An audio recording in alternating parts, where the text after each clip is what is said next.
ஹர நம பார்வதி பதயே ஹர ஹர மகாதேவா. தாயுமான சுவாமிகள் திருவடிகளே போற்றி போற்றி. சத்குரு திருத்தாள் போற்றி போற்றி.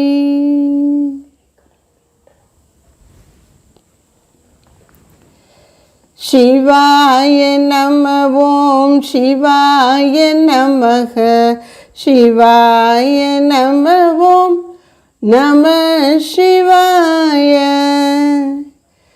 சிவாய நம ஓம் சிவாய நமக சிவாய நம ஓம் நம சிவாய. சிவாய நம ஓம் சிவாய நமக சிவாய நம ஓம் நம சிவாய. சிவாய நம ஓம் சிவாய நமக சிவாய நம ஓம் நம சிவாய. ஹர நம பார்வதி பதயே ஹர ஹர மகாதேவா.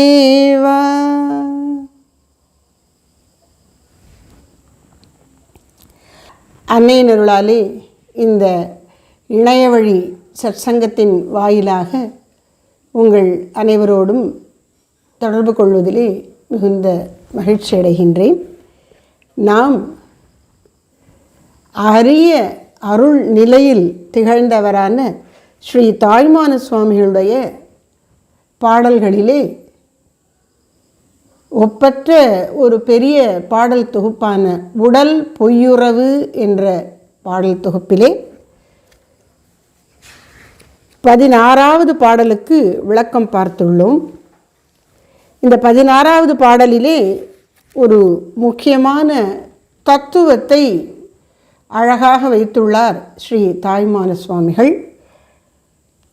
அப்பொருளும் ஆன்மாவும் ஆரண நூல் சொன்னபடி தப்பு இல்லா சித்து ஒன்று ஆம் ஜாத்தியினால் எப்படியும் தேரில் துவைத்தம் சிவாகமமே சொல்லும் நிஷ்டையாருமிடத்து அத்வைத்தமாம். சைவ சித்தாந்தத்தின்படி அத்வைத்த அனுபவம் எப்படிப்பட்டதுங்கிறத இங்கே சொல்கிறார். அதற்கு தயாரிப்பாக ஆன்மா, ஜீவான்மா, உயிர், ஜீவன் என்பது பசு என்பதனை எப்படிப்பட்டது அப்படின்னு சொல்கிறார். இந்த பசுவாகிய ஜீவாத்மா பத்தியாகிய சிவனைப் போலவே, அதாவது ஜீவனானவன் சிவனைப் போல தப்பு இல்லா சித்து அறிவு பொருள். இது நம்ம நல்லா புரிஞ்சுக்கணும். அதாவது உனக்கு அறிவு இருக்கா அப்படின்னு நம்ம கேட்குறோம். அப்போ நான் ஒன்று, எனக்கு தனியாக அறிவுன்னு ஒன்று அப்படிங்கிற மாதிரி நாம் புரிஞ்சுக்கிட்டு பேசுகிறோம். அப்படி இல்லை. ஆத்மாவுக்கு அறிவு இருக்குல்ல, ஆத்மாவே அறிவாக இருக்கிறது. அதான் சித்து ஒன்றாம். இப்படி யார் சொன்னா? ஆரண நூல் சொன்னபடி, ஆரண்யங்களில் உருவானவையாகிய வேதங்கள் சொல்லியிருக்கிறபடி, குறிப்பாக வேதங்களிலே உபனிஷதங்களில் சொல்லியிருக்கிறபடி ஆத்மா என்பது, ஜீவாத்மா என்பது அறிவு மயமானது. எப்படி ஒரு தங்க நகை எடுத்துக்கொண்டால் இந்த நுனியிலேருந்து அந்த நுனி வரைக்கும் மேலும் கீழும் உள்ளும் புறமும் எல்லாம் அது தங்கமாக இருக்கோ, அதே மாதிரி ஆத்மா அறிவுமயமாக இருக்கிறது ஜீவாத்மா. அந்த விஷயத்தில் அறிவுமயமாக இருப்பதிலே அப்பொருளும் ஆன்மாவும், அப்பொருள் என்று இங்கே சுவாமிகள் குறிப்பிடுவது பரம்பொருளாகிய சிவபரம்பொருளை, சிவபெருமானை. சிவபெருமானும் ஜீவனாகிய ஆன்மாவும் ஒன்று. எந்த தன்மையில்? அறிவுமயமாய் இருப்பதில். அது ஒரே தன்மை உடைய பல பொருட்கள் ஒன்றா இருந்தால் அந்த குழுவுக்கு ஜாத்தின்னு பேர். அதனால் ஜாத்தியினால்னு சொல்கிறேன். ஒரே தன்மையில் இருக்கின்றன. எவை? பரம்பொருளாகிய சிவபெருமானும் ஜீவனாகிய இந்த ஆன்மாவும் அறிவுமயமாய் இருப்பதில் ஒரே தன்மை உடையவைதான். எப்படியும் தேரில் துவைத்தம். ஆனால் பத்த நிலையில் பார்க்கும் பொழுது இவன் இந்த ஜீவனானவன் பாசத்தோடு கட்டுப்பட்டிருக்கும் பொழுது, அறம் பாவம் என்னும் அருங்கயிற்றால் கட்டுப்பட்டிருக்கும் பொழுது என்ன ஆகிறத? தேரில் நன்கு ஆராய்ந்து பார்த்தாலும் துவைத்தம், சிவன் வேறு ஜீவன் வேறு என்கின்ற அந்த இருமை நிலைதான் உண்மையாக தோன்றும். எப்போ? பத்த நிலையில். சிவாகமமே சொல்லும் நிஷ்டையாருமிடத்து அத்வைத்தமாம். இந்த ஜீவனானவன் பாசமாகிய உலகத்தின் மீது கொண்டிருக்கிற பற்றுதலை துறந்து தன்னுடைய பார்வையை உள்ளே திருப்பி சிவனோடு அணையும் பொழுது என்ன ஆயிடும்னா அதுதான் நிஷ்டையாரும் இடத்துன்னு சொல்கிறார். இதே தான் நம்ம சொல்லும் பொழுது 3 வார்த்தையில் முடிச்சிட்டோம். மனசு என்ன, இந்த சின்முந்திரைக்கு கூட சொல்லுவாங்க இல்லையா, ஆணவம் கண்மம் மாயை என்கிற மலங்களிலிருந்து விலகி ஜீவனானவன் சிவனோடு சேர்ந்து விட்டால் இந்த 3 விரலும் நீட்டி இருக்கிற 3 விரலும் 3 மலங்கள், அப்புறம் ஆள்காட்டி விரல் ஜீவன், கட்டை விரல் பரமன் சிவபரம்பொருள். அப்போது இந்த ஆள்காட்டி விரலாகிய ஜீவன் என்ன செய்யணும்? இந்த மும்மலங்களிலிருந்து விலகி சிவனோடு சேரும்பொழுது அதுதான் என்ன சொல்கிறீங்க? நிஷ்டையாரும் இடத்து. நிஷ்டையாரும் இடத்து அப்படின்னா தொடர்ந்து இடைவிடாது பிரிதலில்லாத பேரனுபவமாய் ஒன்று இருக்கும் பொழுது, சகஜ நிஷ்டை கூடும் பொழுது அத்வைத்தமாம். அப்பொழுது அந்த நிலையில் மட்டும் சிவனும் ஜீவனும் அத்வைத்தம் என்று அழகாக ஒரு பேருண்மையை எடுத்து வைக்கின்றார்.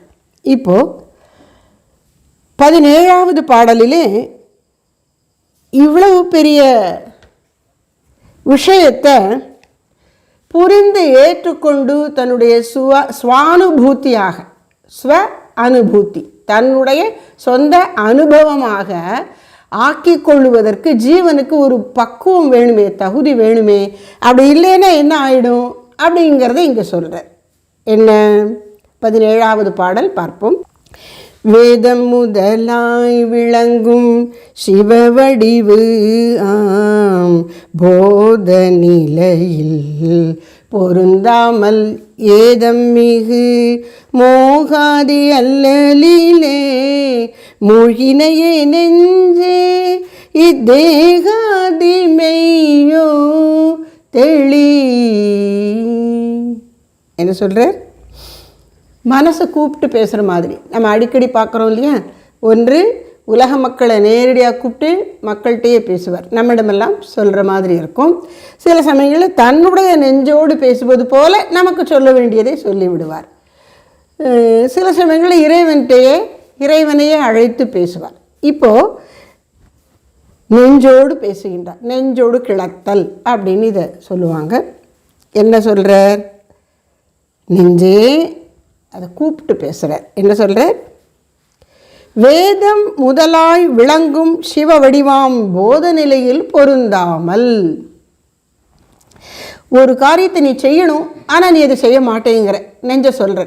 மனமே, நீ செய்ய வேண்டியது என்று ஒன்று இருக்க அதை விடுத்து நீ வேறு ஏதோ ஒன்றை செய்கின்றாய்.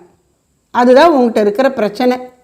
என்ன செய்யணும் அந்த மனசு அப்படின்னா, வேதம் முதலாய் விளங்கும் சிவவடிவாம் போத நிலையில் பொருந்தாமல். போத நிலையில் பொருந்தணும். எதோட பொருந்தணும்? நீ பொருந்த மாட்டேங்கிற, ஆனால் பொருந்தணும். எதோட பொருந்தணும்?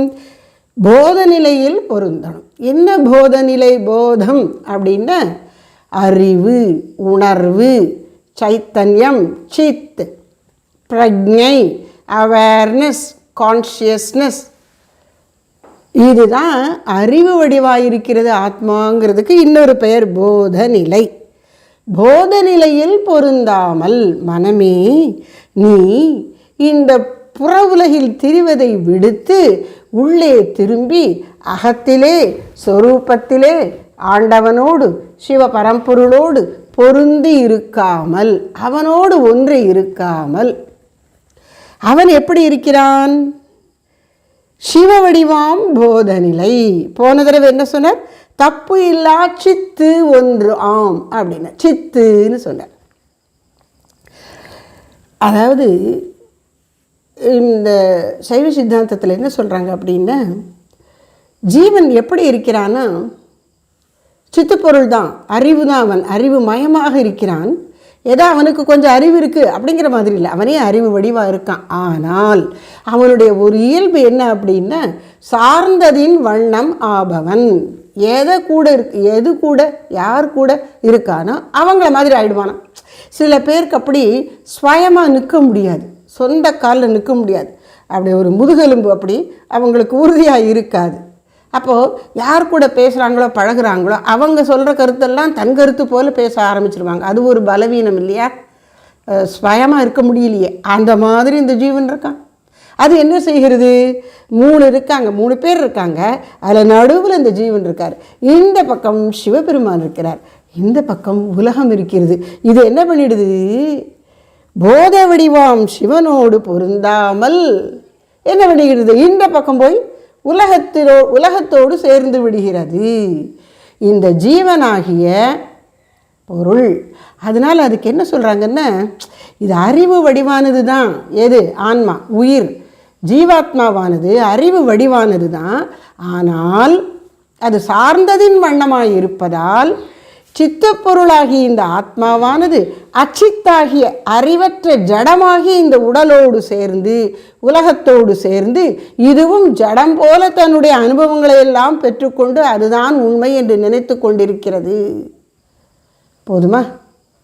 எப்படி இருக்கு இந்த ஜீவன்? இதனுடைய நிலை எப்படி இருக்கிறது? பரிதாபகரமாக எதை சார்ந்திருக்கிறதோ அதன் தன்மையை பெற்று விடுகிறது. ஆனால் இது என்ன செய்யலாம்? அப்போ சிவனை சார்ந்து இருந்தால் சிவன்மயம் ஆகலாம். அதை விடுத்து இது என்ன செய்கிறது? புறத்திலே இந்த மனதையும் உடலையும் கொண்டு உலகோடு இணைகிறது. அப்படி ஜடப்பொருளாகிய புறப்பொருளில் இணைவதால் இந்த சித்துப்பொருளாகிய ஆன்மாவும் தன்னுடைய அந்த அறிவுத்தன்மை மங்கப்பெற்று ஜடம் போன்று கிடக்கின்றது. உண்மையில் அது ஜடம் இல்லை, அது அறிவு பொருள் தான். அதனுடைய அனுபவம் எல்லாம் இந்த உலகத்தோடு சேர்ந்து தான் அதுக்கு கிடைப்பது போல இருக்கின்றது. அதனால இது அச்சித்தோ அப்படின்னு நினைக்க வைக்கிற மாதிரி இருக்கான். ஆனால் உண்மையில் அது அறிவு பொருள்.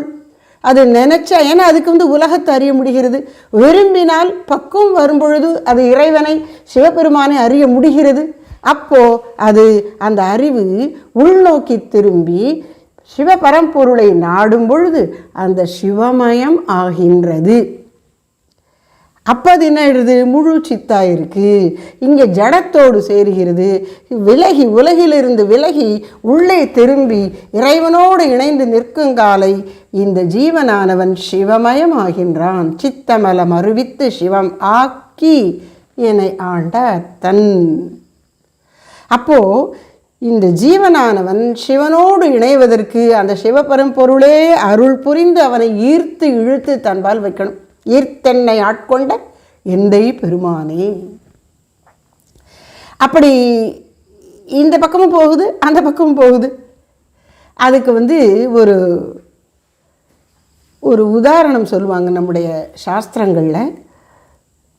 ஒரு வீட்டில் 2 அறைகள் ஓட்டினாப்பில் இருக்குது.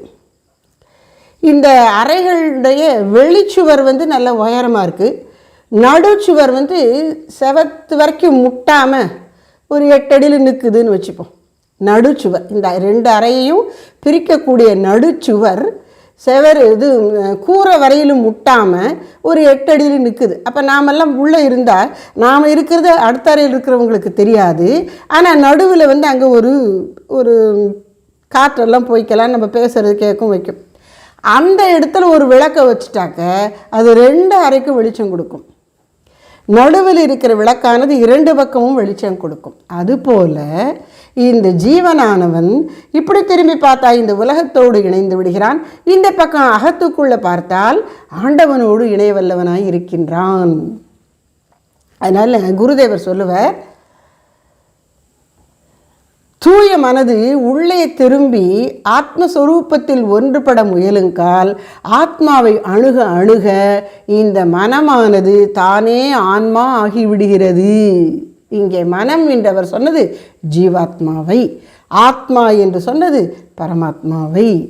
இந்த ஜீவாத்மாவானது புறப்பொருளை நாடி வெளியிலேயே பார்வையை செலுத்தி கொண்டிருக்கும் இயல்பை விடுத்து உள்ளே திரும்பி ஆத்மாவை நோக்கி பயணிக்கும் பொழுது தானே அந்த பரமாத்மாவின் சொரூபத்தை, தன்மையை, அறிவே மயமாய் இருக்கக்கூடிய இயல்பை பெற்று விடுகிறது முழுவதுமாக.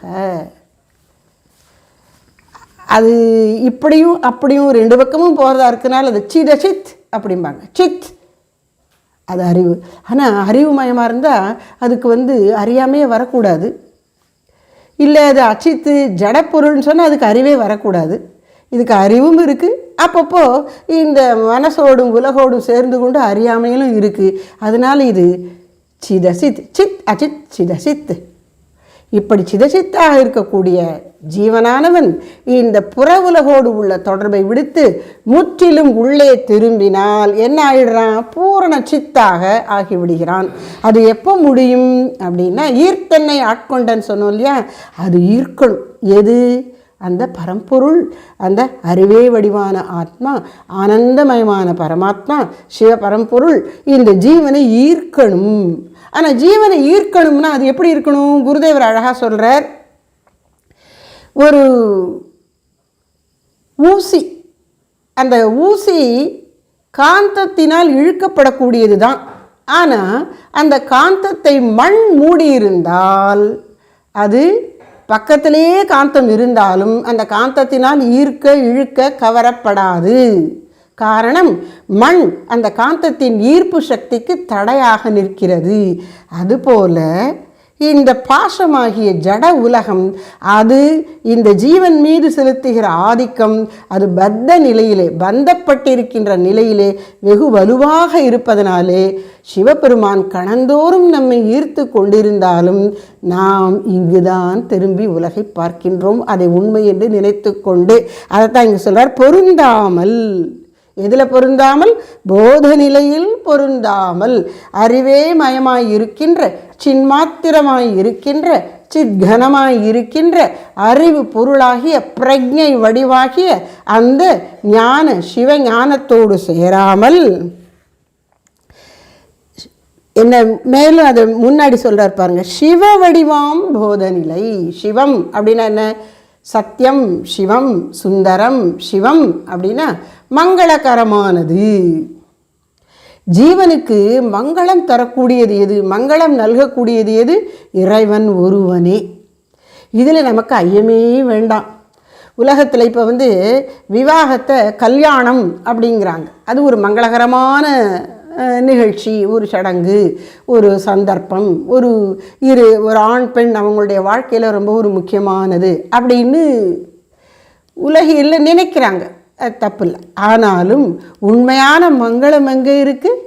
சிவபெருமான் தான் மங்களமயமானவன், சிவபெருமான் தான் மங்களத்தை தரக்கூடியவன். அதனால் அவன் சிவன். சிவன் சிவகரன், சிவகரன்னா மங்களத்தை செய்பவன். சங்கரன், சங்கரன்னா நலனை செய்பவன். அப்போ உயிர்களுக்கு நலனை செய்பவன் சங்கரன், உயிர்களுக்கு மங்களத்தை நல்குபவன் சிவன், சிவகரன். அதனால அப்படி மங்கள வடிவினனாகிய, அந்த மங்கள வடிவினனாகிய பரம்பொருளாகிய சிவபெருமான் எப்படி இருக்கிறார் அப்படின்னா, சத்து சித்து ஆனந்தமயமாக இருக்கின்றார். சத்து என்று சொன்னால் என்ன? அழியாது மாறாது இருப்பது. சத்துனா என்ன? அழியாது மாறாது இருப்பது. அசத்துனா என்ன? தோன்றி இருந்து பிறகு மறைவது. அது இந்த உலகம். உலகம் எப்படிப்பட்டது? தோன்றுகிறது, இருக்கின்றது, மறைகின்றது. இந்த தோன்றி இருந்து மறையக்கூடிய தன்மை நிறைந்த இந்த உலகத்தோடு இந்த ஜீவன் போய் ஒட்டி கொள்ளும் பொழுது அவனும் அசத்து போல இருக்கின்றான். அந்த உலகை விடுத்து எப்பொழுதும் மாறாது நிலைத்திருக்கின்ற சிவபரம்பொருளோடு இணையும் பொழுது அவன் சத்தாகின்றான். எப்படி சித்துக்கு சொன்னோமோ, இந்த ஜடமான உலகை நாடும்போது சின்மயமாகிய ஜீவன் கூட ஜடம் போல அந்த உலக அனுபவங்களை உண்மை என்று நம்பிக்கொண்டிருக்கின்றான். அவனே இந்த உலகை விடுத்து உள்ளே திரும்பி இறைவனோடு இணையும் பொழுது பூரண அறிவு மயமாகின்றான். அதே மாதிரி அழியாத சிவபெரும்பொருளை நாடுதலை விடுத்து இந்த ஜீவனானவன் அழியக்கூடிய அசத்தாகிய இந்த புற உலகை நாடும் பொழுது அவன் தன்னுடைய இயல்பான அழியாத்தன்மையை மறந்து இந்த நிலையற்ற உலகை உண்மை என்று நம்பும் பொழுது இவன் அதற்கேற்ற ஒரு அசத்துத்தன்மையை பெறுகின்றான். அதனால் அசத்தும் அச்சித்துமான இந்த உலகத்தை விடுத்து சித்தும் சத்துமாகி அறிவும் அழியாத்தன்மையுமாகிய, அப்போ அறிவும் அழியாத்தன்மையும் இருந்தால் கூடவே அடுத்து என்ன வந்துடும்? ஆனந்தம் வந்துவிடும். சத்து சித்து ஆனந்தம். அழியாத்தன்மை என்பது சத்து, அறிவு மயமாயிருத்தல் என்பது சித்து, ஆனந்தம். நிறை பொருளாய் ஆனந்தமாய் மகிழ்வாய் திருப்தியாய் தன்னில் தானாய் வேறொன்றை நாடாதவனாய் வேறொரு தேவை இல்லாதவனாய் ஆனந்தமயமாய் இருக்கின்ற பரம்பொருள் சத்து சித்து ஆனந்தம். அந்த சச்சிதானந்த பரம்பொருளை நாடு. அதுக்கு என்ன செய்யணும்? போத நிலையில் பொருந்துன்னு சொல்கிறார். அதை நாடு. இதெல்லாம் நமக்கு எப்படி தெரியும்? பழையபடி போன பாடலில் சொன்ன மாதிரி வேதம் முதலாய் விளங்கும் சிவவடிவாம் போத நிலையில் பொருந்தாமல். சிவபெருமானுடைய இந்த உண்மை தன்மை எப்படிப்பட்டது? சத்தியம் ஞானம் அனந்தம் பிரம்ம. இந்த பிரம்மம் எப்படிப்பட்டது? சத்து, சத்தியம், ஞானம், சித்து, அனந்தம், எல்லையற்றது. எல்லையற்ற ஒன்றிற்குத்தான் உண்மையான ஆனந்தமாகவும் இருக்க முடியும்.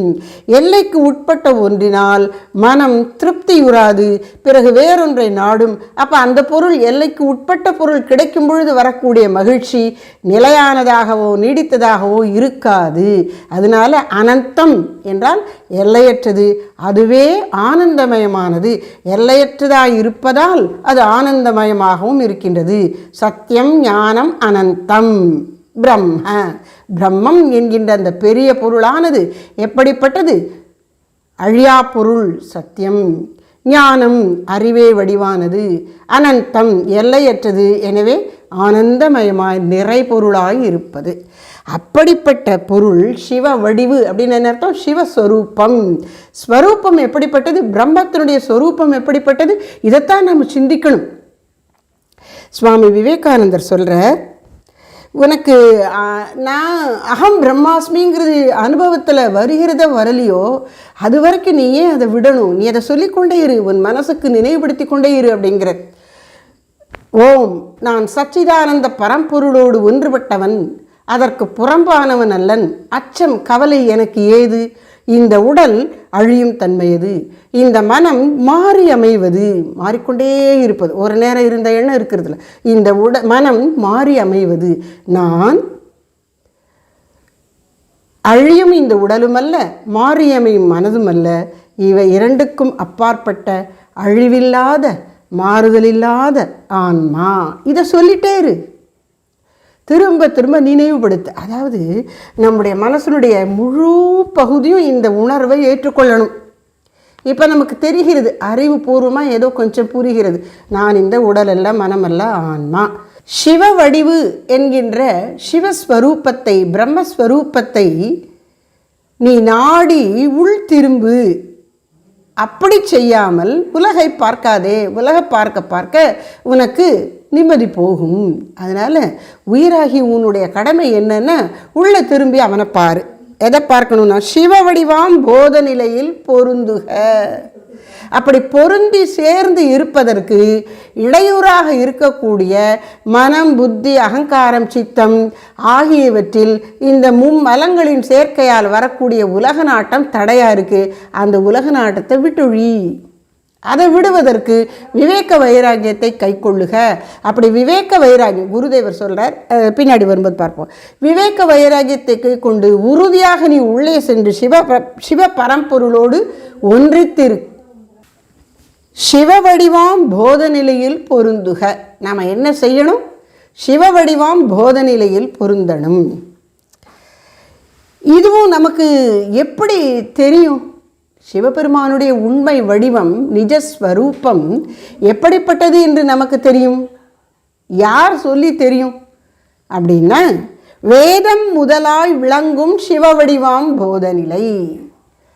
வேதத்தை துவக்க புள்ளியாக கொண்டு நாம் அறிந்த சாஸ்திரங்கள் தோத்திரங்கள் அனைத்தும் சிவபரம்பொருளின் பெருமையையே பேசுகின்றன. வேதம் முதலாய், வேதங்கள் ஆரணம்னு ஏற்கனவே சொன்னார் இல்லையா, வேதங்கள், ஆகமங்கள், சிவாகமங்கள், புராணங்கள், இதிகாசங்கள் இவை அனைத்தும் சிவபெருமானின் பெருமையையே பாடுகின்றன. அப்படியா?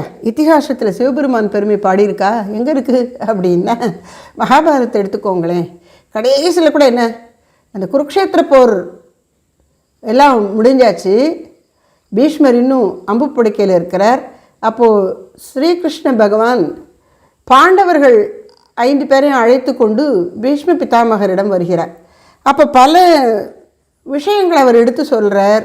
வேண்டிக் கொண்டதன் பேரில் எப்படி அரசாட்சி புரியணும் என்பதெல்லாம் சொல்கிறார். அதுக்கு முன்னாடி அவர் விஷ்ணுவை துதிக்கிறார்.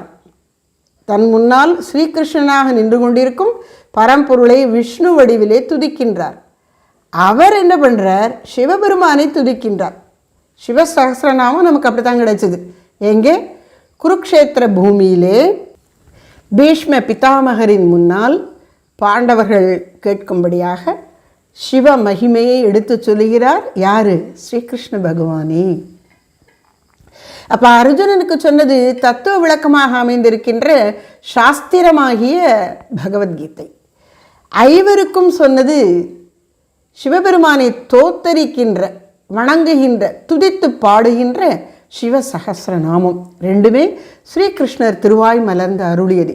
இப்படி வேதங்கள், ஆகமங்கள், புராணங்கள், இதிகாசங்கள் அனைத்தும் சிவபெருமானின் பெருமையையே பேசுகின்றன. அப்போ மற்றவங்களை பற்றியெல்லாம் பேசலையானா பேசுகிறது. அது எப்படி அப்படின்னா, சிவபெருமானிடமிருந்து இவர்களுக்கு எல்லோருக்கும் ஆற்றல் வந்துள்ளது. இவர்கள் எல்லோரும் இந்த பிரபஞ்சத்திலே தத்தம் தொழில்களை செய்கிறார்கள் என்றால் அது சிவபெருமானின் திருவருளால். சிவபெருமான் நல்கியுள்ள ஆற்றலை கொண்டு இந்த மற்ற தேவதைகள் உலகில் இயங்குகின்றார்கள். அதனால அவங்களையும் இது சொல்லியிருக்கு. அப்போ இந்த இவர்களுக்கு, அதாவது மற்ற தேவதைகளுக்கு கொடுக்கப்படுகின்ற இந்த இடம், முக்கியத்துவம், போற்றுதல் எல்லாம் உண்மையில் சிவபெருமானை சாரும். அதனால வேதம் முதலாய் விளங்கும் சாஸ்திரங்களும், அது மட்டும் இல்லை, இந்த வேதம் முதலான சாஸ்திரங்களுடைய சாரத்தை எல்லாம் நமக்கு கொடுப்பனவாக விளங்குகின்றன திருமுறைகள். இது சைவ சித்தாந்த கருத்துக்களாக இருக்கனால திருமுறைகள் சொல்லி, திருமுறைகள் மட்டுமல்ல, 4000 திவ்ய பிரபந்தம் போன்ற எல்லா துதிப்பாடல்களுமே ஆழ்வார்கள் நாயன்மார்களுடைய அருள் செயல்களெல்லாம் பரம்பொருளின் தன்மையை, வேதத்தின் சாரத்தை நமக்கு எடுத்து கொடுக்கின்றன. தமிழ் வேதம் என்று சொல்லத்தக்க வகையிலே பரம்பொருளின் மெய்த்தன்மையை நமக்கு விளக்குகின்றன. அதனால் வேதம் முதலாய் விளங்கும் சிவவடிவு, வேதம் முதலான சகல சாஸ்திரங்களிலும் ஸ்தோத்திரங்களிலும் விளங்கக்கூடியதாக விளக்கப்பட்டிருப்பதாகிய மங்களகரமான ஸ்வரூபம் எது என்று பார்த்தால், அறிவே வடிவான ஆனந்தமயமான சிவபரம்பொருளே. அந்த சிவபரம்பொருளை நாடி நீ உள் திரும்பி செல். அப்படி பொருந்தாமல் நீ என்ன பண்ற? ஏதம் மிகு மோகாதி அல்லலிலே மூழ்கினையே நெஞ்சே, அட மட நெஞ்சே, மூட நெஞ்சே, நீ என்ன பண்ணுகிறாய்? மோகாதி அல்லலிலே மூழ்கினாய். சிவனோடு சேர்ந்து இருப்பதை விடுத்து நீ அல்லலில் மூழ்குகிறாய், துன்பக் கடலில் துளைந்து நிற்கின்றாய். பாவம். அது என்ன கடல் அப்படின்னா மோகாதி அல்லல். அந்த மோகம் எப்படிப்பட்டதுன்னா, ஏதம்மிகு மோகாதி அல்லல். ஒரு வார்த்தையாக நம்ம கூட்டி பார்க்கணும். நெஞ்சே மூழ்கினையே. எதில் மூழ்கினாய்? அல்லலிலே மூழ்கினையே. எப்படிப்பட்ட அல்லல்? மோகாதி அல்லலிலே மூழ்கினையே. எப்படிப்பட்ட மோகம் முதலானவை? ஏதம்மிகு மோகாதி அல்லலிலே மூழ்கினையே நெஞ்சே. ஏதம் மிகு அப்படின்னா குற்றம் நிறைந்த. எது குற்றம் நிறைந்தது? மோகாதி, மோகம் முதலானவை. பொதுவாக காமாதி ராட்சச பேய் அப்படின்னு தாய்மானவர் கூட இன்னொரு இடத்துல சொல்கிறார். காமத்தை தான் முதல்ல வச்சு சொல்லுவாங்க. இங்கே இந்த பாடல் மோகாதி தேகாதின்னு ஒத்து வரணும், அந்த எதிகை மோனைக்காக மோகத்தை முதல்ல சொல்கிறார். எதை இங்கே குறிப்பிடுறாருன்னா, அரிஷட் வர்க்கம் என்று சொல்லப்படுகிற பகைவர்களை, உயிருக்கு பகைவர்களாக விளங்கக்கூடியவை, இந்த உலகையே உண்மை என்று நினைக்க வைத்து நம்மை மயக்கக்கூடியவை இந்த அரிஷட் வர்க்கம். அதாவது 6 விதமான பகைவர்கள். நமக்கு ஒரு பகைவர்கள் அப்படி கூட்டமாக நிற்கிறாங்க, 6 பேர். அது யாருன்னா மோகாதி அப்படி நீங்கள் சொல்கிறார். மோகம் முதலான 6 பேர். நாம் அதை காமாதி அப்படின்னு எடுத்துக்கலாம். காமம், குரோதம், லோபம், மோகம், மதம், மாச்சரியம்.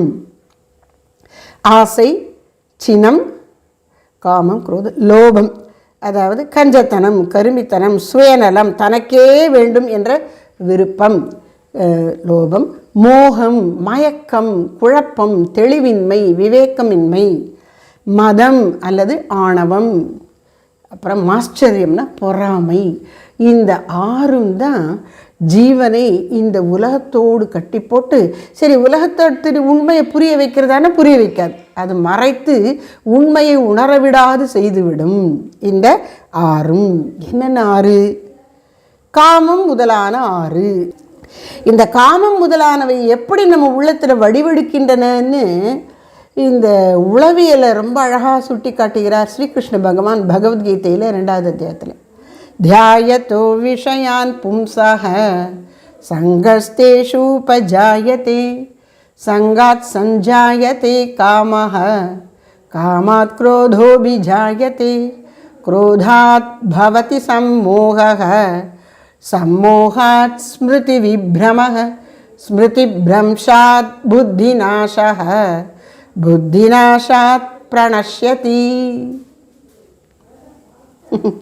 ஜீவனுடைய அழிவு பாதை எப்படியெல்லாம் போகிறது, வழியில் என்னென்ன ஸ்டேஷன்லாம் இருக்குது அப்படின்னு சொல்கிறார். தியாயத்தோ விஷயான் பும்சக. மனிதன், ஜீவன் புறப்பொருட்களை, விஷயங்களை, இந்திரிய விஷயங்களை தியாயத்தை அதை போய் தியானம் பண்ணுறான். திரும்ப திரும்ப நினைத்து கொண்டே இருக்கிறான். ஒரு தரம் ஒரு எண்ணமாக வந்துட்டு போயிட்டதுனால தப்பு இல்லை, கூட 10 தரம் நினச்சிட்டின்னா என்ன ஆயிடுது? தியாயத்தோ விஷயான் பும்சக சங்கஸ்தேஷு உபஜாயதே. அப்படி திரும்ப திரும்ப நினைப்பதால் அந்த திரும்ப திரும்ப வரும் எண்ணத்திலிருந்து தோன்றுவது எது? சங்கம் அல்லது ராகம் அல்லது பற்றுதல். ஒரு பொருளை அடிக்கடி நினைக்கிறோம், அப்புறம் 10 தடவை நினச்சப்பறம் அது நல்லா இருக்குல்ல அப்படின்னு ஒரு விருப்பத்தோடு நினைக்கிறோம். அப்புறம் என்னாச்சுன்னா சங்காட் சஞ்சாயத்தே காமஹ. சங்கத்திலிருந்து, பற்றுதலிலிருந்து காமம் வருகிறது. காமம்னா என்ன? ஆசை. இது என்கிட்ட இல்லை, இது எனக்கு இருந்தால் நல்லா இருக்கும், எனக்கு வேணும். ஏதோ வெளியில் இருந்த பொருளை முதல்ல கண்டுக்காமல் போனால், அப்புறம் அதை கண்ட உடனே மனசுக்குள்ளே அது நினப்பு வந்தது. 10 தடவை நினப்பு வந்தோடனே இது நல்லா இருக்கு போல் இருக்கே அப்படின்னு நினச்சான். அப்படியே நினச்சிட்டு விடாமல் 10 தடவை நினச்ச உடனே எனக்கு இது வேணும் அப்படின்னு நினச்சிட்டான். எனக்கு இது கிடைச்சாலே ஆகும் அப்படின்னு இந்த காமம் இன்னும் தடித்து போகிறது. திருஷ்ணா, ஏக்கம், தாகம் மாதிரி தொண்டை வறண்டு வரும்போது தண்ணி குடித்தா தான் ஆகும். அது மாதிரி இவனுக்கு இந்த புறப்பொருளில் நினச்சி நினச்சி நினச்சி ஆசையை வளர்த்து கொள்கிறான். அப்போ என்ன ஆகிடுது? இது இருந்தால் தான் எனக்கு முடியுங்கிற அளவுக்கு ஒரு தீவிர வேட்கை வந்து விடுகிறது. இப்படி ஆசை வளருகிறது. இப்படி வளரக்கூடிய அந்த படிப்படியாக பரிணமிக்கின்ற ஆசை நிறைவேறாத பொழுது அது நிறைவேறுவதற்கு தடையாக, இடைஞ்சலாக இருப்பவர்கள் மீது கோபம் வருகிறது. யார் ஆசைக்கு தடை போடுகிறார்களோ அவர்கள் மீது கோபம். அம்மா அப்பா எதை பற்றி எனக்கு கவலை கிடையாது, நான் நினச்சது நீங்கள் செய்ய விடல, யாராக இருந்தால் எனக்கு என்ன அப்படின்னு சொல்லிடும். அப்போது தடைப்பட்ட ஆசையே கோபமாக வடிவெடுக்கிறது. சரி, கிடச்சிருச்சுன்னா ஆசை நிறைவேறாட்ட தான் கோபம் வருது. கிடச்சிருச்சுன்னா என்ன ஆகிடும்? சந்தோஷமாக அப்பாடா அப்படின்ட்டு வா எல்லோரும் வாங்க நம்ம சேர்ந்து இதை சாப்பிடுவோம் அப்படின்னு சொல்லிடுவானா? மாட்டான். காமம், குரோதம், லோபம், இது எனக்கு மட்டுமே வேணும். என்னது இது? நான் எவ்வளோ கஷ்டப்பட்டு உழைச்சி சம்பாதிச்சிருக்கேன், உனக்கு எதுக்கு கொடுக்கணும் அப்படின்னு சொல்லுவான். சுவாமி விவேகானந்தர் ஒரு முறை பரிவிராஜகராக இருந்த பொழுது ரயிலில் பயணம் பண்ணுறார். அப்போ எதிர்க்க அமர்ந்திருந்த ஒரு பயணி, அந்த சக பயணி ஒரு பெரிய மிட்டாய் கடை வச்சுருக்கிற வியாபாரி, கொஞ்சம் நல்ல வசதியாக இருக்கிறான். அவனுடைய பட்டு சொக்காய், கைகளில் மோதிரங்கள், அதெல்லாம் பார்த்தாலே தெரிகிறது. அவன் என்ன பண்ணுறான், வேணுன்னு சுவாமிஜி நல்ல 10 தரம் பார்த்துட்டு அவர் முன்னாடி தன்னுடைய இதை விரித்து அது என்னமோ நிறைய பலகாரங்கள்லாம் வச்சு சாப்பிட்றான். சொல்கிறான், இந்த பாரு, நீ இந்த சின்ன வயசில் சன்னியாசியை வந்துட்ட, சோம்பேறியாக திரியிற, உனக்கு ஒன்றும் கிடைக்கல, பாரு நான் உழைக்கிறேன், எனக்கு எல்லாம் கிடைக்குது, நான் அனுபவிக்கிறேன் அப்படின்னு சொல்லிக்கொண்டே சாப்பிட்றான். ஒரு சாப்பிட முன்னாடி அந்த சாதுவுக்கு ஒன்று கொடுத்தா அவனுக்கு எவ்வளோ புண்ணியமாக போயிடும். அதை செய்ய மனசு வரல அவனுக்கு. லோபம். அதான் சொல்கிறேன், நான் சம்பாதிச்சேன், நான் அனுபவிக்கிறேன் அப்படின்னு நல்லா இருக்கும்போது சொல்கிறோம்.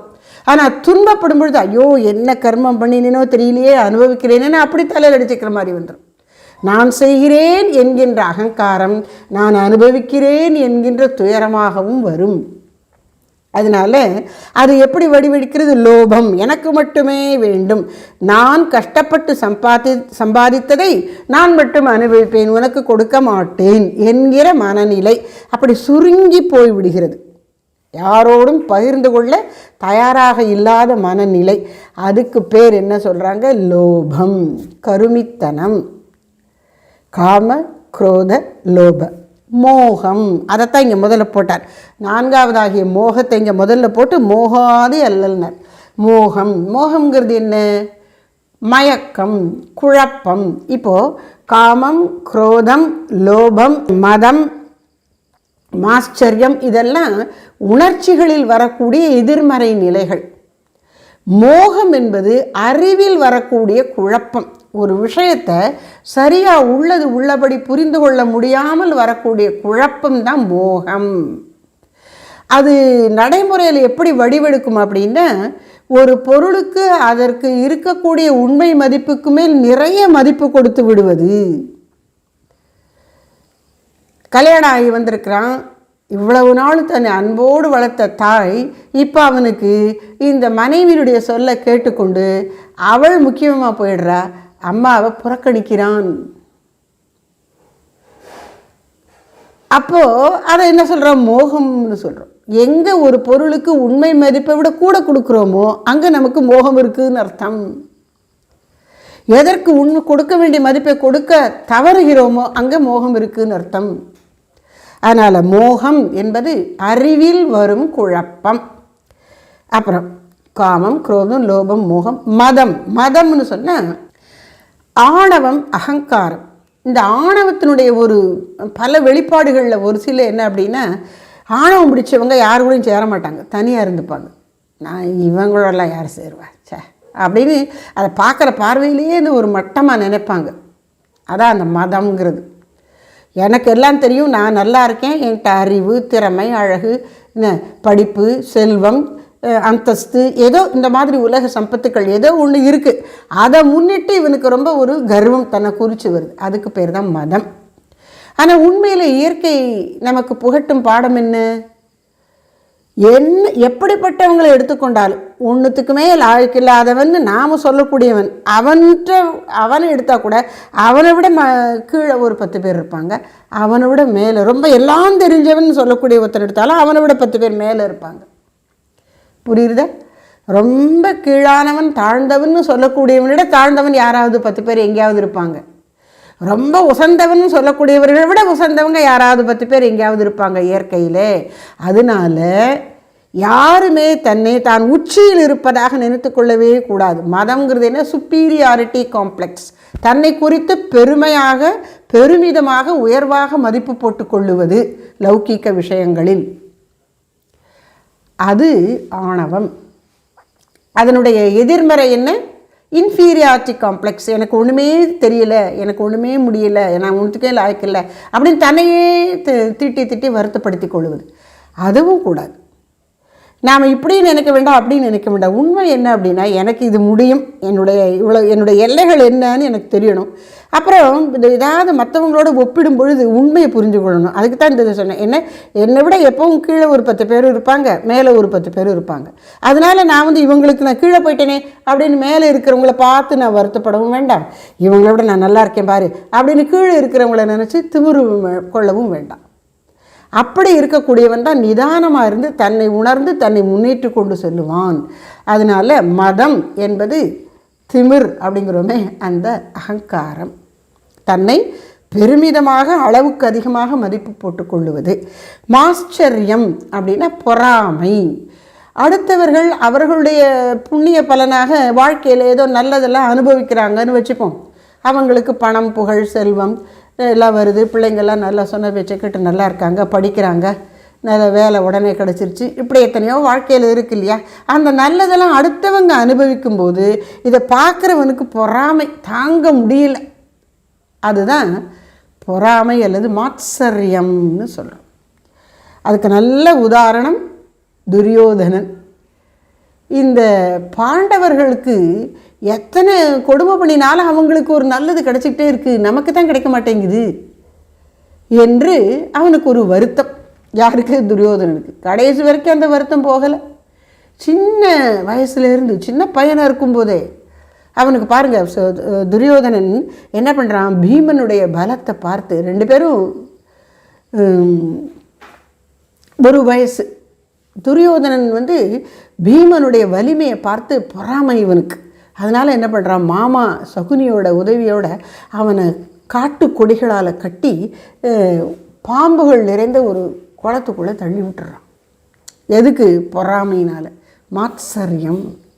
அங்கே அப்புறம் அவனுக்கு நாகர்கள் கொடுத்த அந்த மருந்துனால 1000 யானை பலத்தோடு வெளியில் வர்றான் பீமன், அது வேறு விஷயம். ஆனால் இவன் மனசு எப்படி வேலை செய்கிறது? துரியோதனன் மனது பொறாமையினால் வேலை செய்கிறது. இப்படி இந்த 6 இருக்கே, இதுதான் குற்றம். இந்த குணங்களை 6 தன்மைகளை விளக்கும் பொழுதே நமக்கு தெரிகிறது.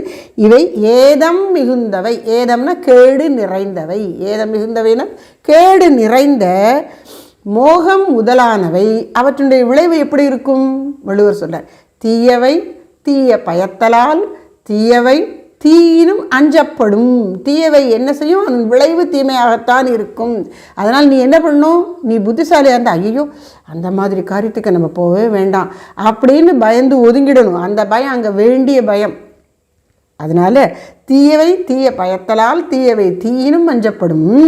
அப்படிப்பட்ட தீயவை என்ன செய்கிறது? நம்மை அல்லலிலே மூழ்கடித்து விடுகின்றன. அதான் யார் ஒருவன் இந்த காமம், குரோதம், லோபம், மோகம், மதம், ஆச்சரியம், ஆசை, கோபம், கருமித்தனம் அல்லது சுயநலம், குழப்பம், அகங்காரம், பொறாமை இவற்றுக்கெல்லாம் அடிமையாக இருக்கிறானோ அவன் எப்பொழுதும் அல்லலை அனுபவிப்பான். பணமெல்லாம் நிறைய இருந்தால் கூட அவனால் நிம்மதியாக இருக்க முடியாது. அவன் தான் அப்படி பொறாமையில் கொதிச்சிட்ருக்கானே, அடுத்தவனை பார்த்து எப்படி நிம்மதியாக இருப்பான்? பணம் இருந்தும் அவனுக்கு நிம்மதி இருக்காது, உறக்கம் இருக்காது, நல்லா இருக்கிறதையும் சாப்பிட முடியாது, அனுபவிக்க முடியாது. மனசெல்லாம் இந்த குற்றம் நிறைந்த இந்த மோகம் முதலான கேடுகளே நிறைந்திருக்கின்றன. ஏதம் மிகு மோகாதி அல்லலிலே மூழ்கினையே நெஞ்சே. அதை விடுத்து நாம் என்ன செஞ்சோம்? இப்போ இந்த இவ்வளோ அழகாக விஸ்தாரமாக இந்த 6 எதிரிகளை பற்றி சொல்லிட்டீங்க. அவங்கள்ட்ட தப்பிக்கிறதுக்கு என்ன செய்யணும்னா, அதுதான் நம்ம ஒவ்வொருத்தர் மனசுலேயும் வரக்கூடிய கேள்வியாக இருக்கணும்.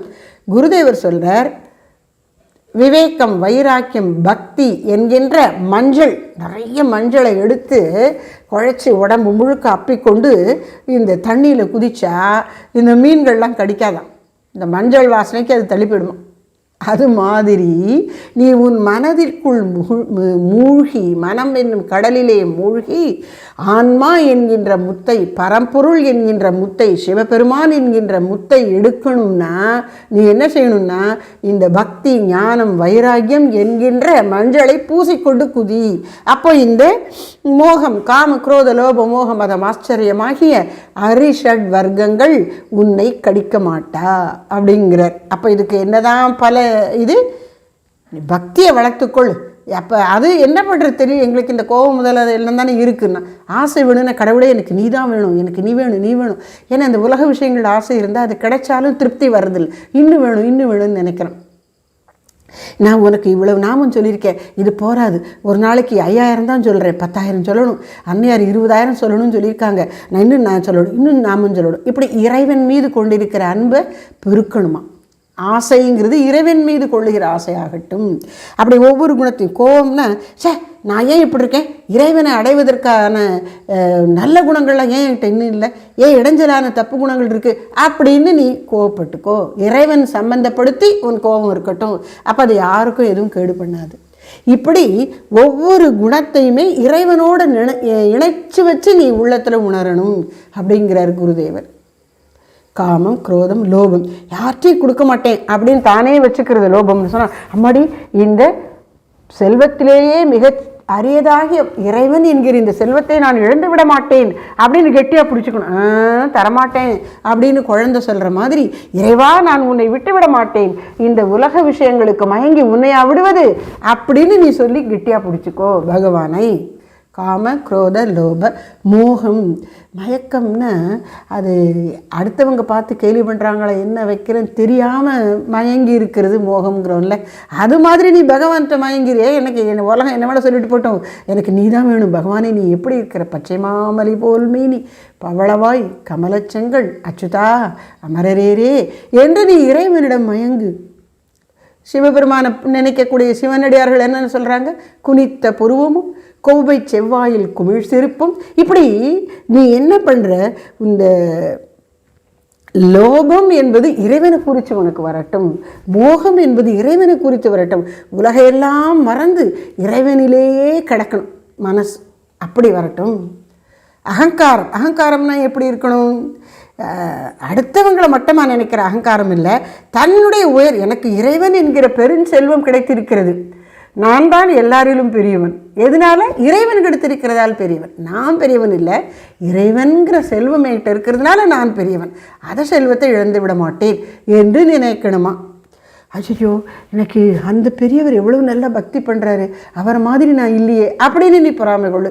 எப்படி பார்த்தாலும் இறைவனை சம்பந்தப்படுத்தினால் இந்த 6 குணங்களும் எதிரியாக இருப்பது மாறி உனக்கு நலன் செய்யும் அப்படின்னும் குருதேவர் வழிகாட்டி இருக்கிறார். அதனால் நீ என்ன செய்யணும், ஏதம் மிகு மோகாதி அல்லலிலே மூழ்காமல் இருக்கணும்னு சொன்னால் இறைவனை நாடு. இந்த 6 குணங்களை வைத்துக்கொண்டு இறைவனை சுற்றி வா, வேறு எங்கேயும் போகாது. ஏன் அப்படி இருக்கணும்னு சொல்கிறீங்க, தேகாதி மெய்யோ, ஏன்பா இந்த உடம்பு முதலானவை உண்மைதானா, தேகாதி ஆதினாலே முதலானவை அப்படின்னு அர்த்தம். எது முதலானவை, உடல் முதலானவை. உடல் முதலானவைன்னா என்ன, நம்முடைய அமைப்பை எடுத்துக்கொண்டா இந்த ஜீவன் இருக்கிறானே, உயிர் இருக்கிறதே, அதாவது நாம் தான் இந்த ஜீவன். இந்த ஜீவனுக்கு நிறைய சட்டைகள் போட்ட மாதிரி இருக்குது. அந்த கோஷமருது சட்டைகள் என்னென்ன அப்படின்னா, முதல்ல வெளியில் தெரியக்கூடியது இந்த அன்னமய கோஷமாகிய உணவை உண்டு வளர்வதாகிய இந்த உடல் அன்னமய கோஷம். அதுக்குள்ள பிராணமய கோஷம், அதுக்குள்ள அந்த பிராணமய கோஷத்தில் இந்திரியங்கள், அதற்குள்ள மனோமய கோஷம் உணர்ச்சி மயமாயும் சந்தேகம் கொள்வதாயும் அலைப்பாய்வதாயும் இன்ப துன்பங்களை உணர்வதாயும் இருக்கக்கூடிய மனம், அதுக்குள்ள அறிவு, இது சரி இது சரியில்லை, இது நல்லது இது கெட்டது, இது இப்படித்தான், இது நிலையானது இது நிலையில்லாதது என்று உண்மைத்தன்மை, பொருட்களின் உலகின் இறைவனின் உண்மைத்தன்மையை உணர்த்தக்கூடிய அறிவு விஞ்ஞானமய கோஷம்.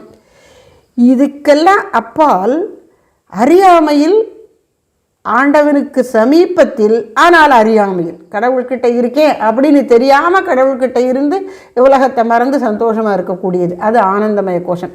ஆனந்தமய கோஷம்னு பேரை கேட்ட உடனே இது நல்லது போல் இருக்கே, இதான் ஆனந்தமாக இருக்கிறது தானே, சத்து சித்த ஆனந்தம். அப்படி இல்லை. இது என்ன, அறியாமையில் இருக்கிறான் ஆனால் இறைவனுக்கு அருகில் இருக்கிறான். ஐயோ எவ்வளோ நல்ல நிலை, இறைவனுக்கு அருகில் இருப்பது. அது தெரியாமல் இருக்கானே, அதனால் இங்கே அறியாமை விடணும். இந்த அறியாமையாகிய 5வது கோஷம்.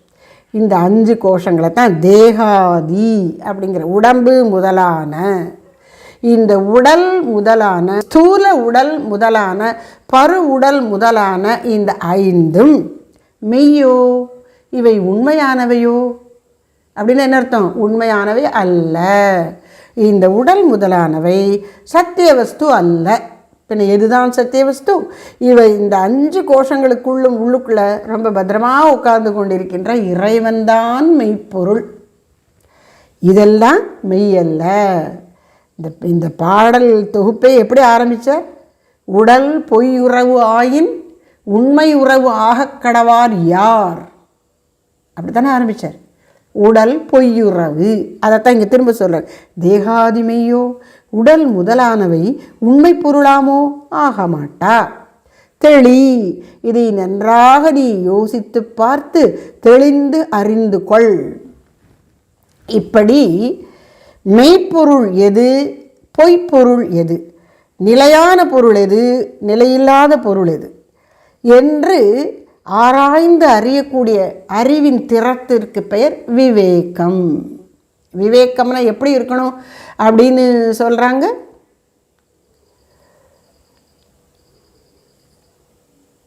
பிரம்மம் ஒன்றே மெய்ப்பொருள், மற்ற அனைத்தும் பிரம்மம் ஒன்றே நிலையானது, மற்ற அனைத்தும் அனித்தியமானவையே. அனித்தியமானவையே.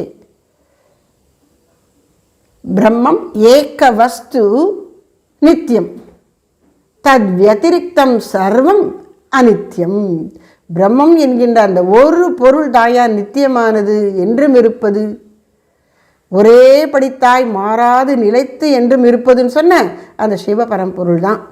மற்ற எல்லாம் அதில் வந்தாச்சு. என்ன இந்த தேகாதின்னு எல்லாம் உடல் உள்ளம் உலகு அனைத்தும் அனித்தியம். இதை தெரிந்து கொள்வது விவேகம். இது ஒரு தரம் தெரிஞ்சுட்டான், எனக்கு தெரிஞ்சு போச்சு அப்படின்னு விட முடியாது. ஏன்னா வாழ்க்கையில் ஒவ்வொரு சந்தர்ப்பத்திலையும் ஜீவனாவனவன் தன்னை மறந்து இந்த அனித்திய பொருளில் ஆசை கொள்ளுவான். அப்பெல்லாம் திரும்ப திரும்ப ஒரு அடியை கொடுத்து அதுக்கு நினைவுபடுத்தணும். இந்த ஒரு கதை சொல்லுவாங்கல்ல, ஒருத்தர் ஒரு குரங்கு வளர்த்தார். என்னது குரங்கு? அவரோட நண்பர் ஒரு தடவை அவரை பார்க்க வந்தார். அப்போ இந்த குரங்கு இவர் நல்ல பயிற்சி கொடுத்துருக்கிறதுனால அந்த வந்த நண்பருக்கு சாப்பாடு கொடுக்குறார். அதை எடுத்துகிட்டு வர சொல்லார். அது எடுத்துகிட்டு வருது. அந்த சாப்பாடு பாத்திரத்தை கொண்டு வருது. இவர் கையிலேயே ஒரு கம்பை வச்சுருக்கேன். அந்த கம்பை வச்சு மண்டையில் ஒரு தட்டு தட்டினார். அதை சாப்பாட்டை கொடுத்துச்சு. அப்புறம் போட்டார். தண்ணி எடுத்துகிட்டு வந்தார். உடனே தண்ணி எடுத்துருந்துச்சு. தலையில் ஒரு தட்டு தட்டிட்டு அந்த தண்ணியை வாங்கினார். எல்லாத்துக்குமே அது என்ன சொல்கிறதெல்லாம் செய்யுது. ஒரு தடவைக்கு ஒரு அடியை கொடுத்துட்டே இருக்கார். உடனே அவர் கேட்டார், ஏன்பா நீ சொல்கிறதெல்லாம் கேட்குது இந்த குரங்கு, நீ அதையே அடிச்சுக்கிட்டே இருக்க பாவம் அப்படிங்கிற. அப்படியா, சரின்ட்டு சரி சாப்பிட்டுட்டோம், இதெல்லாம் எடுத்து வை அப்படின்னு சொல்கிறார். உடனே அதை எடுத்து வச்சுது. இந்த இடத்த தொடச்சிரு அப்படின்னார். தொடச்சிது. இப்படி ஒரு தடவை இப்போ செய்கிறது. ஆனால் செய்யும்போது இவர் அடிக்கலை. நண்பர் சொன்னதுனால அடிக்கலை. ஒரு 3 தடவை பார்த்துச்சு. அவர் அடிக்கலைன்ன உடனே இதை எடுத்து வை அப்படின்னு ஏதோ ஒன்று சொன்னார். அது செய்யாமல் மெதுவாக பக்கத்தில் இப்படி இவர் தோளை தொட்டுது. அதை பொருட்படுத்தாமல் இவர் இன்னொன்று சொன்னார். உடனே மெதுவாக அதை செய்யாமல் இவர் மேலே ஏறி உக்காந்துக்குச்சு. தோள் மேலே ஏறி உக்காந்துருச்சு. எது? அந்த குரங்கு. அவர் சொன்னார், பார்த்தியா, அதை அடிச்சுக்கிட்டு இருந்தபோது ஒழுங்காக சொன்னதெல்லாம் கேட்டுது. அடிக்க விட்ட உடனே ஏன் தோள்லே ஏறிடுச்சு. இன்னும் கொஞ்சம் விட்டால் தலையிலே ஏறிடும். அது எதுன்னா இந்த மனசு தான். மனசுங்கிற குரங்கை எப்பொழுதும் நாம் விவேகம் என்கிற கோலால் நல்வழிப்படுத்தி கொண்டே இருக்க வேண்டும். அதைத்தான் இங்கே தெளிங்கிற வார்த்தையில் சொல்ல. இந்த இத்தனை கதை எதுக்கு? இந்த தெளிதல்னா என்ன? மனதிற்கு நல்லறிவை ஊட்டி உணர்ச்சி வசப்பட்டு விருப்புகளுக்கு இடமாயிருக்கிற மனதை தெளிவடைய செய்து அப்படியே அறிவுங்கிற எல்லைக்குள்ளே கொண்டு வந்துடணும். எனக்கு 10% தான் அறிவு இருக்குது, 90% விருப்புகள் மயமான மனசாக இருக்குது. அப்போ நான் என்ன செய்யணும்? பெரியவர்கள் சொல்லி கொடுத்தபடி நல்லறிவை கொண்டு இந்த மனசை அப்படியே பண்படுத்தணும். ஒரு சின்ன விஷயத்தில் அது நல்லா வந்த உடனே அந்த மனசை அப்படியே அறிவாக்கிட்டோம், இங்கே கொண்டு வந்துடணும். அதுக்கு நல்லறிவு வந்துருச்சு இல்லை, அதுக்கு கொண்டு வந்துடணும். அடுத்த விஷயத்தில் ஒவ்வொரு விஷயத்திலும் வாழ்க்கையில் ஒவ்வொரு சந்தர்ப்பத்திலும் உணர்ச்சிமயமான விருப்புகளுக்கு உட்பட்டு இருக்கின்ற இந்த காம முதலான பகைவர்களால் ஆட்கொள்ளப்பட்டிருக்கின்ற மனதை நல்லறிவை புகட்டி மாற்றி அப்படியே அறிவுமயமாக ஆக்கணும். இப்போ 10% இருந்த அறிவு கொஞ்சம் கொஞ்சமாக கூடணும். இந்த மனசு அறிவு ஏரியாவுக்கு வந்துடணும். எவ்வளவுக்கு எவ்வளவு மனசு அறிவு ஏரியாவில் இருக்கோ அவ்வளவுக்கு அவ்வளவு அதனால் பரம்பொருளை உணர முடியும். இது முழுக்க அந்த மயமாக ஆகிட்டா உணர்வுகளை எல்லாம் உணர்ச்சிகளை வென்றுவிட்டால் அது உணர்வு மயமாகிவிடும், மனமே ஆன்மா ஆகிவிடும். அதனால் தெளி, நீ விவேகத்தினால் உண்மை உணர்வாய் மனமே என்று சொல்லுகின்றார். வேதம் முதலாய் விளங்கும் சிவவடிவாம் போத நிலையில் பொருந்தாமல் ஏதம் மிகு மோகாதி அல்லலிலே மூழ்கினையே நெஞ்சே இத்தேகாதி மெய்யோ தெளி என்று சொல்கிறார். இங்கே பாருங்கள், 16வது பாடலில் அதுக்கு இதுக்குள்ள தொடர்பை நாம் பார்க்கணும். 16வது பாடலிலே ஜீவனின் தன்மை என்ன, சிவபரம்பொருளின் தன்மை என்னன்னு சொன்னார். சிவபரம்பொருள் நிலையான அறிவுமயமான பொருளாக இருக்கின்றது. ஜீவன் அவனும் அறிவு பொருள் சித்து தான். ஆனால் அவன் என்ன பண்ணுறான்? தேரில் துவைத்தம் பெத்த நிலையில் இருக்கும் பொழுது இந்த பாசத்தோடு சேர்ந்து ஆணவம் கண்மம் மாயையோடு சேர்ந்து இந்த உலகமயமாக இருந்து இங்கிருந்து விலகினது போல இருக்கிறான். எல்லாம் அந்த பரம்பொருளுக்குள்ளே தான் இருக்குது. ஆனால் இவன் உணர்வால் பிரிந்திருக்கிறான். அப்படி பிரிவதற்கு காரணம் எப்படி அது நிகழ்கிறதுங்கிற இந்த அடுத்த பாட்டில் சொல்கிறார். முதல்ல என்ன சொன்னார்? ஜீவன்கிற தன்மை என்ன, சிவன் என்கிற தன்மை என்னன்னு சொன்னார். இந்த ஜீவன் சிவனோடு சேராதபடி அவனுக்கு என்ன தடைகள் தொந்தரவுகள் இருக்குங்கிறத இந்த அடுத்த பாட்டில் சொன்னார். அதனால் நீ என்ன செய்யணும்? ஓ ஜீவனே என்னுடைய தன்னைத்தானே சொல்லிக்கணும். நீ என்ன செய்யணும்?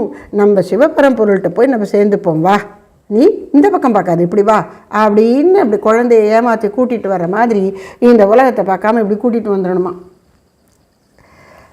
தெளி அப்படின்னு சொல்கிறார். நீ தெளிவடைக, நல்லறிவை பெற்று தெளிவடைந்து உண்மையை உணர்க அப்படின்னு இந்த பாடலில் ரொம்ப அழகாக சொல்கிறார். அப்போது அப்படி செய்வதற்கு நமக்கு துணையாக அருள் துணையாக விளங்குபவை தான் சாஸ்திரங்களும் தோத்திரங்களும். அதனால் நாம் என்ன செய்யணும்னா அவரவர் சம்பிரதாயத்திற்கு ஏற்ப இந்த ஆழ்வார்கள் நாயன்மார்கள் போன்ற மகான்கள் அருளாளர்களுடைய அருளி செயல்களை படிச்சுட்டே இருக்கணும். சுவாமி சித்பானந்த மகாராஜ் சொல்லுவார், திருவாசகத்தை படிக்க படிக்க படிக்க என்ன ஆகும் அப்படின்னா, முதல்ல பொருள் புரியலை ஆனாலும் பரவாயில்ல படி, பொருள் புரியாட்டாலும் படிச்சுட்டே இருந்தால் நாளடைவில் நம்முடைய முயற்சிக்கும் மன ஒருமுகப்பாட்டுக்கும் ஏற்ப அது புரிய ஆரம்பிக்கும். அப்படி புரியும் பொழுது கொஞ்சம் கொஞ்சமாக மனசு திருந்தி அமையும், பக்குவப்படும். அப்போது உன்னுடைய பேச்சே இந்த திருவாசகத்தில் இருக்கிற மாதிரி நல்ல நல்ல வார்த்தைகள்லாம் உன் வாயில் வரும். அப்படி ஏன்னா அது உன் மனசை ஆக்கிரமிக்கிறது. அப்போ உன் வார்த்தையிலையும் அது வரும், உன் செயலும் அந்த பக்தி கொத்த நற்செயலாகவே இருக்கும். அதனால் இந்த தோத்திரங்களை படிக்கிறத விடாமல் செய்யணும், சாஸ்திரங்களை ஓதுவதையும் விடாமல் செய்யணும். அது நமக்கு புரியாத பொழுது பெரியவர்கள் விளக்க கேட்கணும். இந்த பயிற்சியை விடாமல் செய்வது ரொம்ப அவசியம். அதனால் இது என்ன சொல்கிறாங்க? நித்திய அனுசந்தானம், தினந்தோறும் திரும்ப திரும்ப நினைக்க வேண்டியவை எவை? சாஸ்திரங்களும் தோத்திரங்களும். அதை விடாமல் செய்து கொண்டிருந்தால்தான் நம்முடைய மனசு இந்த குரங்கு தலையில் தட்டி தட்டி வச்சுட்டே இருக்கணுங்கிற மாதிரி இது உலகத்தை பார்க்காம பகவானை பார்த்து நிம்மதியாக இருக்கும். அதனால தான் சுவாமி சித்பானந்த மகாராஜ் தினசரி தியானம்னு எழுதினாங்க. ஒவ்வொரு நாளைக்கும் ஒரு நற்சிந்தனையாக எழுதி அதில் இந்த பகவத்கீதையிலோ மற்ற உபனிஷத் மந்திரங்கள், தேவாரம், திருவாசகம், தாய்மான பாடல் இதிலேருந்தெல்லாம் அதில் மேற்கோள் காட்டிட்டாங்க. எல்லாம் சாஸ்திரம் தோத்திரம் எல்லாம் வருது. சுவாமிஜியுடைய எழுத்துக்களே இந்த ரிஷிகள் சொன்னது மாதிரி அப்படி பேருண்மைகளை விளக்கக்கூடிய வல்லமை படைத்தவை, அருட்சக்தி படைத்தவை. அப்படிப்பட்ட விஷயங்கள் நமக்கு கிடைக்கிறது. இதைத்தான் பெரியவங்க சொன்னாங்க, ஓதாமல் ஒரு நாளும் இருக்க வேண்டாம். அதனால் தினந்தோறும் நாம் என்ன செய்யணும்? சாஸ்திரங்களையும் தோத்திரங்களையும் பெரு விருப்பத்தோடு மனமூன்றி கற்று அதன் வாயிலாக அகப்பக்குவம் வரப்பெற்று இறைவனை நாட வேண்டும். அதைத்தான் இங்கே சொல்கிறார். வேதம் முதலாய் விளங்கும் சிவ வடிவு ஆகின்ற போத நிலையில் பொருந்த வேண்டும்.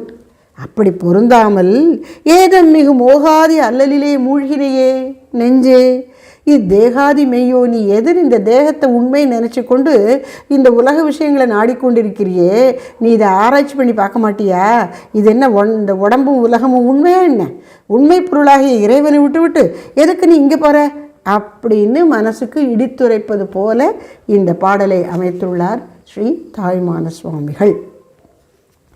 ஹர நம பார்வதி பதையே, ஹர ஹர மகாதேவா. தாயுமான சுவாமிகள் திருவடிகளே போற்றி போற்றி. சத்குரு திருத்தாள் போற்றி போற்றி.